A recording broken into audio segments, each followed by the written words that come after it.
Hello guys, तो मैं लेके आ गई हूँ ट्रेंड्स की शॉपिंग। जो हमने जो वहाँ से परचेज़ किया है तो वो मैं आपको बता रही हूँ। आप सब मुझे ज़रूर बताइएगा कैसा लगा आपको।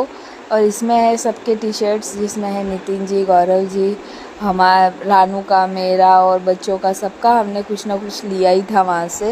हमको काफ़ी अच्छी शॉपिंग हो गई थी हमारी वहाँ से, तो हमने अच्छे पसंद आए तो जो भी थे ट्राई करके ले लिए।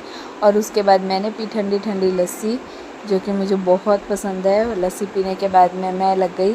आज हम लोग मलाई यूज़ नहीं करते हैं, दूध के ऊपर जो भी क्रीम आती है वो अलग करके रख देते हैं, फिर उसी का मैं घी बनाती हूँ। तो घर पे ही मैं मक्खन निकाल के घी बनाती हूँ, मुझे बहुत सही लगता है, क्योंकि मलाई यूज़ नहीं होती, हम लोग यूज़ नहीं करते हैं, तो उसको इकट्ठा करके रख देती हूँ और उससे काफ़ी अच्छे से मक्खन और निकल जाता है और फिर घी बन जाता है। तो मिलते हैं नेक्स्ट ब्लॉग में, बाय बाय। तब तक के लिए आप मुझे फॉलो करना मत भूलना और कमेंट करके बताना कैसी लगी शॉपिंग। Bye bye.